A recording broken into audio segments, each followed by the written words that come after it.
लेकिन political credibility नहीं है। इतना बदलाव आप लाए, मैं आपको बधाई देता हूँ। आप टैबलेट ले आए यहाँ पर, इसने जो वादा किया 2017 का, क्या है आपकी पॉलिटिकल क्रेडिबिलिटी? जो तेवर जो कलेवर अखिलेश यादव का यूपी के सदन में दिखता था, उसी जोश के साथ वो संसद भवन पहुंच चुके हैं। पॉलिटिकल क्रेडिबिलिटी नहीं है, डेवलपमेंट की क्या क्रेडिबिलिटी है? बताओ कहाँ है आपका 20,000 फंड किसान के लिए? मैं अखिलेश यादव जो लोकसभा का सदस्य निर्वाचित हुआ हूँ, ईश्वर की शपथ लेता हूँ।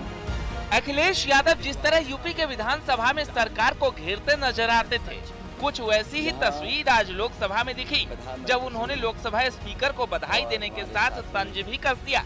अखिलेश यादव ने कहा, निष्पक्षता इस महान पद की महान जिम्मेदारी है। उम्मीद है कि लोकसभा स्पीकर सबको बराबर का मौका देंगे। आप लोकतांत्रिक न्याय के मुख्य न्यायाधीश की तरह बैठे हैं। हम सबकी आपसे अपेक्षा है कि किसी भी जनप्रतिनिधि की आवाज दबाई न जाए और ना ही निष्कासन जैसी कार्रवाई दोबारा सदन की गरिमा को ठेस पहुंचाएं। आपका अंकुश विपक्ष पे तो रहता ही है, लेकिन आपका अंकुश सत्ता पक्ष पे भी रहे।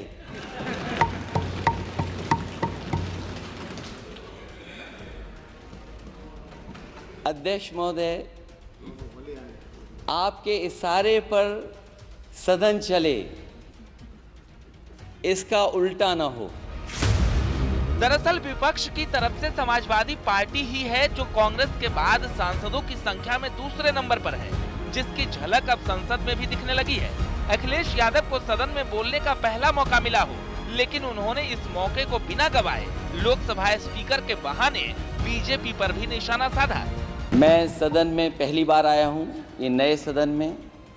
मुझे लगा कि हमारे स्पीकर की कुर्सी बहुत ऊंची होगी, क्योंकि मैं जिस सदन को छोड़ के आया हूं, अध्यक्ष जी, उसकी कुर्सी बहुत ऊंची है। उस समय भी मैं अध्यक्ष जी किसको कहूं कि ये कुर्सी और ऊंची हो जाए। जहां ये नया सदन है, वही मैं आपकी पीठ के पीछे देख रहा हूं, पत्थर तो सही लगे हैं, सब कुछ अच्छा लगा है, लेकिन कुछ दरार में मुझे कुछ सीमेंट अभी भी लगा दिखाई दे रहा है। अध्यक्ष महोदय, मुझे उम्मीद है कि आप जितना सत्ता पक्ष का सम्मान करेंगे, उतना ही विपक्ष का सम्मान कर करके हमें भी अपनी बात रखने का मौका देंगे। मैं आपको बधाई देता हूं, शुभकामनाएं देता हूं। अखिलेश यादव का अंदाज देख ओम बिरला भी मुस्कुराने लगे और बिना रोके टोके अखिलेश यादव को पूरी बात रखने का मौका दे दिया। वैसे तो अखिलेश यादव के लिए ये पहला मौका था, लेकिन अंदाजा लगाइए, जब मुलायम परिवार के 5 सांसद सदन में किसी मुद्दे पर आवाज बुलंद करेंगे, सपा के 37 सांसद एक सुर में सदन के पटल पर यूपी की बात रखेंगे, तब तो जो तस्वीर यूपी विधानसभा से पहले दिखती थी, कुछ वैसी ही तस्वीर लोकसभा में भी नजर आएंगी। आपकी पीठ के पीछे देख रहा हूँ, पत्थर तो सही लगे हैं, सब कुछ अच्छा लगा।